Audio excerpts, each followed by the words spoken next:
Hi friends, welcome back to Swami's kitchen. நாம் அன்றைக்கி பார்க்க போகிற ரெசிபி வெள்ளை பொங்கல். அந்த பொங்கலுக்குள்ளே சாம்பாரும் பார்க்க போகிறோம். ரொம்ப அருமையாக இருக்கும். நம்ம சர்க்கரை பொங்கலும் வச்சு இந்த வெள்ளை பொங்கலும் வச்சு எடுத்து நம்ம சாம்பாரும் விட்டு சாப்பிட்லாம். எவ்வளோ காய்கறி வேணுமோ நீங்கள் அவ்வளவும் போட்டுக்கலாம். ரொம்ப அருமையாக இருக்கும். இதை எப்படி செய்திடலான்னு பார்த்துருவோம். நான் இதுக்கு 2 கப்பு பச்சரிசி எடுத்துருக்கேன். அதாவது அரைக்கப்படின்னு சொல்லுவாங்க இல்லையா, அதில் குமிச்சு அளந்து எடுக்கணும். இந்த படியில் நம்ம அளக்க நேரத்தில் குமிச்சு தான் அளந்து எடுக்கணும். பாருங்கள், இப்போ அதில் 1/4 பங்கு தான் எடுத்திருக்கேன். அதாவது 1/4 பங்கு பாசிப்பருப்பு, அரை பங்கு எடுக்கணுன்னா 1/4 பங்கு போதும் இந்த வெள்ளை பொங்கலுக்கு. பாருங்கள், அதை நல்லா கழுவிடுங்க. நல்லா கழுவிட்டு நம்ம 2 நேரம் நல்லா கழுவி வெளியே விட்டுவிட்டு 3வது தண்ணியை நல்லா கழுவி அதில் விட்டுருங்க. ஒரு பாத்திரத்தில் விட்டு வச்சுருங்க. பாருங்கள், நம்ம பொங்கலுக்கு இது ஊற்றலாம். இப்போ நம்ம அந்த தண்ணி அளந்து விடுவோம். அது 2 கப்பு இருந்து இப்போ 1 கப்பு பால் விட்டு அதுக்கு பிறகு தண்ணி மொத்தம் 11 கப்பு தண்ணி வேணும். 1 கப்பு பால், நம்ம கழுவின தண்ணி 2 கப்பும் 9 கப்பு தண்ணி விட்டு 1 கப்பு பால் விட்டு நல்லா கலந்துக்கிட்டு அடுப்பில் வச்சுருங்க. அடுப்பில் கொதிச்சுட்டு வரட்டு. இது கொஞ்சம் நேரம் ஆகும். அதுக்கிடையில் நம்ம அரிசி பருப்பு போட்டிருந்தோம்னா அது நல்லா உரி வந்துடும். ஏன்னா இது நம்ம ஸ்டவ்வில் வைக்கிறனால கொஞ்சம் நேரம் ஆகும். பாருங்கள், பொங்கி வந்துட்டு நல்லா பொங்கி வந்த உடனே நம்ம அரிசியை போட்டுடலாம். அடுப்பை கொஞ்சம் குறைச்சிக்கிட்டு அரிசியை போட்டுருங்க. அரிசியை போட்ட உடனே நீங்கள் கிளறி விடணும், இல்லைன்னா அடி பிடிக்கும். அது இப்போ புது பானையில் அதனால் ஒட்டிடும். அதனால் உடனே கிளறி விட்டுக்கிட்டே இருங்க. ஊரில் மட்டை வச்சு கிண்டுவாங்க, இல்லைன்னா அகப்பை வச்சு மரத்தில் வச்சு இருக்கும்ல அந்த அகப்பை வச்சு பங்குவாங்க.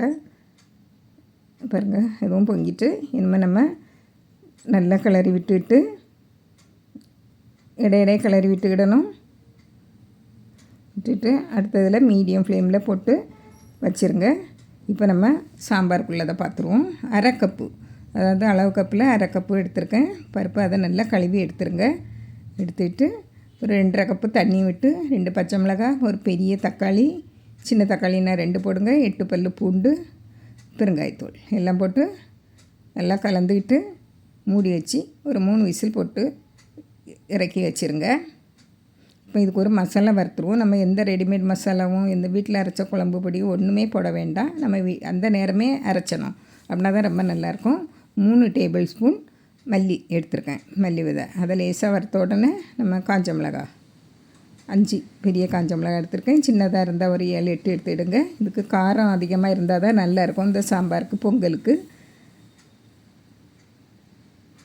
நல்லா வறுபட்ட உடனே கொஞ்சம் கருவேப்பிலை, ஒரு கொத்து கருவேப்பிலை போட்டு போதும், ரொம்ப அதிகமாக போட வேண்டாம். அரை டீஸ்பூன் நல்ல மிளகு போட்டு நல்லா பொரிய விட்டுருங்க. ஜீரகமும் போட்டு நல்லா அது லேசாக பொரிஞ்ச உடனே நீங்கள் ஒரு 1/4 டீஸ்பூன் வெந்தயம் போட்டு அதுவும் லேசாக வறுபட்ட உடனே நம்ம இறக்கி ஆற வச்சிடலாம். இறக்கி ஆற வச்சு நம்ம மிக்ஸி ஜாரில் மாற்றி கொஞ்சம் மஞ்சள் பொடியும் சேர்த்து அரைச்சி எடுத்துடலாம். ரொம்ப நைஸான பவுடரை அரைக்கக்கூடாது, ஓரளவுக்கு குறவரண்ணி அரைக்கணும். மஞ்சள் பொடி சேர்த்துடுங்க. சேர்த்துட்டு நம்ம அரைச்சி எடுத்துடலாம். பாருங்கள், அரைச்சாச்சு எவ்வளோ கலராக இருக்குன்னு பாருங்கள். இப்போ இதில் ரொம்ப நைஸான அரைக்கக்கூடாது, இப்படி இருக்கணும். கொஞ்சம் குறவரப்பாக, லேசாக தான் குறவரப்பாக இருக்கணும். அதுக்கு நீட்டு நிறைய குறவரப்பாக இருக்கக்கூடாது. பாருங்கள், இப்போ பொங்கல் எப்படி இருக்குன்னு. பொங்கல் நல்லா வெந்து வந்தாச்சு. தண்ணி அளவும் கரெக்டாக இருக்குது பாருங்கள். இப்போ இதில் உப்பு போட்டுருங்க. உப்பு போடாமலும் பண்ணுவாங்க, நான் உப்பு போடுவோம். மிளகு 1 டீஸ்பூன், ஒரு காஞ்ச மிளகாய் போட்டு நல்லா கிளறி விட்டுருங்க. ஜீரகமும் போடலாம். நான் ஜீரக வாசனை பிடிக்காதவங்களுக்கு போடலை, நான் அதனால் வறுத்து போடலாம். ஜீரகம் 1 டீஸ்பூன் எடுத்து வறுத்து போட்டுடலாம், எண்ணெயில் வறுக்கக்கூடாது. இப்போ ரெடி ஆகிட்டு பொங்கல். அதனால் நம்ம தேங்காய், பாதி தேங்காய், ஒரு மீடியம் சைஸ் தேங்காயில் ஒரு பாதி தேங்காய் துருவி வச்சிடுங்க. போட்டு நல்லா கிளறி இறக்கிடலாம். ரொம்ப நேரம் கிளறக்கூடாது. இப்போ இதை இறக்கி எடுத்து வச்சுருவோம். இப்போ இறக்கின உடனே சூரிய பகவானுக்கு படைச்சிடுவாங்க. கொஞ்சம் எடுத்து வெளியே கொண்டு வச்சு அழகாக படைச்சி வச்சுருவாங்க. இப்போ இதை நம்ம சாம்பார் எப்படி காய்கறியை பார்த்துருவோம். எல்லா காய்கறிகளும் போடணும். எந்த காய்கறிகள் இருக்கோ உங்கள்கிட்ட சாம்பாருக்குள்ள காய்கறிகள், கிழங்கு வகைகள், சேப்பங்கிழங்கு, கருணக்கிழங்கு, எல்லா வகையான கிழங்குகளும் போடலாம். நான் கத்தரிக்காய், முருங்கைக்காய், உருளைக்கிழங்கு, மிளகாய், கேரட்டு, பூசணிக்காய் இவ்வளோ போட்டிருக்கேன். உங்கள்கிட்ட எந்த காய்கறிகள் இருக்கோ அதை போட்டுவிடுங்க. போட்டு அடுப்பில் வச்சு மூடி வச்சுருங்க. அதுவும் புது சட்டியில் தான் வைக்க போகிறேன். பாருங்கள், இப்போ நம்ம பருப்பு நல்லா வெந்திருக்கோம். அதை எடுத்து நல்லா மசித்து விட்டுடுங்க. இது கொஞ்சம் நேரம் கொதிக்கிறதுக்கு ஆகும். இப்போ மூடி வச்சு ஒரு 5 நிமிஷம் நல்லா கொதித்து வெந்த பிறகு நீங்கள் பாருங்கள், இடையிடையே கிளறி விட்டுடுங்க. பாருங்கள், கொஞ்சமாக மஞ்சள் தூள் போட்டுவிடுங்க. இப்போ நல்லா வெந்திருக்காணி பாருங்கள். இதில் உருளைக்கிழங்கு தான் நல்லா வெந்திருக்காணி பார்க்கணும். மற்ற காய்கறிகள்லாம் சீக்கிரமாக வெந்துடும். பூசணிக்காய், புடலங்காய், கேரட் எல்லாமே சீக்கிரம் வந்துடும். இப்போ நான் ஒரு சின்ன நெல்லிக்காய் அளவு புளி, அதாவது கொஞ்சம் பெரிய நெல்லிக்காய் இருக்கு இல்லையா, அந்த நெல்லிக்காயில் ஒரு அளவு சைஸ் புளியை எடுத்து நல்லா கரைச்சி அதில் விட்டுட்டு நம்ம வேக வச்சு வச்ச பருப்பையும் போட்டு கொஞ்சமாக தண்ணி அலசி அதில் விட்டுருங்க. நல்லா கலந்து விட்டுருங்க. உப்பு எல்லாம் பார்த்துருங்க. கொஞ்சமாக தான் உப்பு போட்டிருந்தேன். இந்த காய்கறி வேக சமயம் அது பதிவாகலை. இப்போது நம்ம அரைச்சி வச்சோம் இல்லையா பொடி, அதில் 2 டேபிள் ஸ்பூன் போட்டிருக்கேன். இவ்வளோ காய்கறிக்கும் எனக்கு 2 டேபிள் ஸ்பூன் கரெக்டாக இருக்கும்.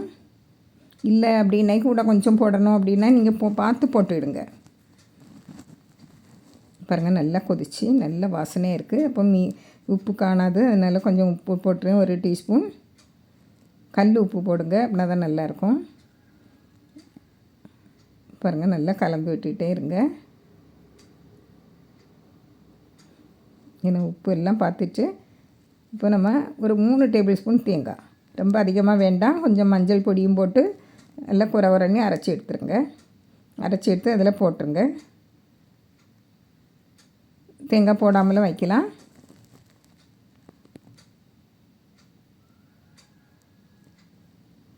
பாருங்கள், அது இந்த புது சட்டினால தான் நுரைச்சிக்கிட்டு இருக்குது, மற்றபடி எதுவும் இல்லை. இப்போ அது இறக்கி வச்சாச்சு. இப்போ தாளித்து விட்டுருவோம்.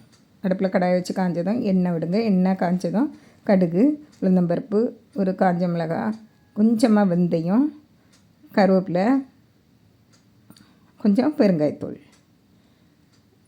போட்டு நம்ம இதில் இறக்கி வச்ச சாம்பார் மேலே கொஞ்சமாக மல்லிக்கீரை போட்டு அதுக்கு மேலே விட்டுருங்க.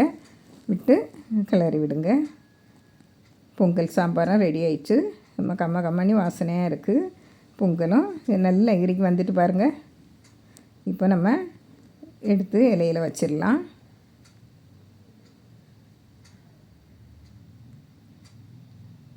இனிமேல் இதுக்கு மேலே இருக்காது, நமக்கு அப்படியே இருக்கும், நல்லாயிருக்கும். இந்த பொங்கல் சாம்பார் வச்சு சாப்பிட்டு பாருங்கள், ரொம்ப அருமையாக இருக்கும்.